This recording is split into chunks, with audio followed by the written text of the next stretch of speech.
And don't worry about what people think about what you're doing, not too much, because that can slow you down. You sort of like, I want to do this, and then you do it. Candace is very creative. She takes things that most people would consider to be junk and makes whimsical, delightful, and thought-provoking sculpture. I love it. She has it set up very wonderfully. I've known her for a lot of years, and so it's fun to come up and see what she's doing. It's just a really collection of really interesting things.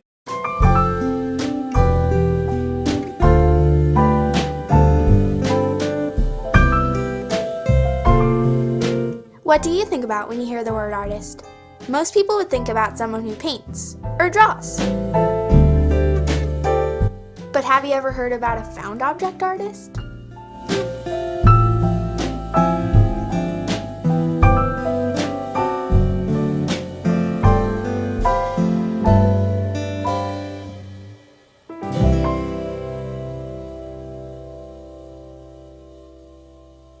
Meet Candace, a real found object artist. I was born in Colorado Springs, lived in Denver, went to kindergarten in Denver, and then lived there until through high school. And then I came out to Milton Freewater just for one summer. But then I kind of ended up staying, so I've been here about 35 years, as I say. I like to find stuff because I'm always looking around when I walk. And that's, for me, part of being an artist is looking at the world. It's like everywhere there's something to see. If it's on the ground and it's free, I pick it up, you know. I like the free part. So I find this stuff and I think it's really cool because I like the shape of it, or I like the history of it, or I like that it used to belong to something and it got run over and yet here it is and let's bring it back to life. So then I make things out of those. It's just interesting to me how stuff goes together sometimes to make some interesting form. It's fun. It's hard work. It's not always easy. Sometimes making decisions is hard, but it's satisfying to see something come where there wasn't anything before. I enjoy that a lot.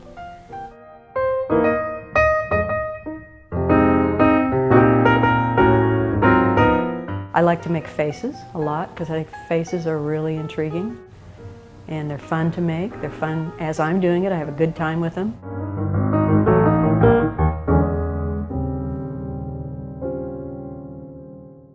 This is one of my favorite things to do, is to find reflections of things. This is the Baker Boyer Bank reflected in the hood or windshield of a car. So it's backwards and distorted a little bit. I don't do any fancy stuff in the darkroom.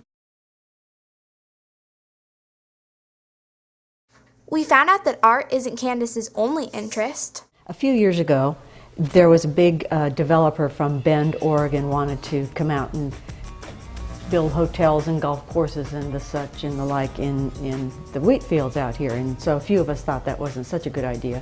And I came up with this slogan, "Don't bend," as in Bend, Oregon, or wreck, Walla Walla. So we made bumper stickers, and I would see them in cars all around town, but it hit the AP wire, and so it was out around the country, "Don't bend, Walla Walla." The bumper sticker didn't chase them away, but they did go away. On the first Friday of every month, Candace hosts an open house for anybody who wants to come and see her art. I think it's very unique. I always bring friends from out of town to come and see. Candace is one of my really good friends. It's always a hit with my out-of-town guests. Oh, it's one of my favorite places in Walla Walla. I love to bring friends here and family. Her photographs view the world around you with a very distinctive perspective. You'll see something familiar in a very unfamiliar way. I love it. I like the faces, and I like the pottery. I love the sculpture where she asks people to dial their first phone number. The first phone number that I can remember, it was from when I was 6 years old, was Thornwall 59681, so it's fun to dial that on that old phone dial.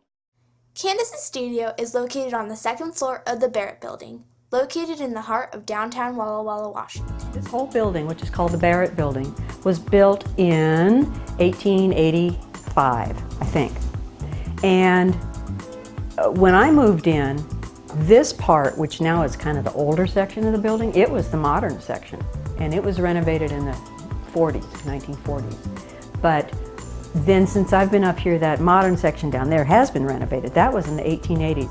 The restaurant, as you come up the front stairs, there's an archway, and there was a restaurant there called the Canton. And it was a family-owned, there's still family here in town who recognizes the Canton, I mean, who work there. And it was so great, it's such a great place. It was the only place in town that was open after, I don't know, 10 o'clock at night. Town used to be different than it is now. It was just a nice hangout. It was warm, they had steam heat, and they had warm noodles, and it was fun. So, if you happen to be in downtown Walla Walla on the first Friday of the month, from the months May to December, you'll know where to go. Well, I wear a lot of hats in this building. I'm a massage therapist.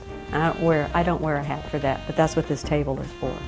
And I teach piano, and I do found object artwork, and I manage this building.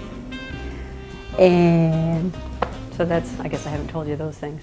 I like hats too.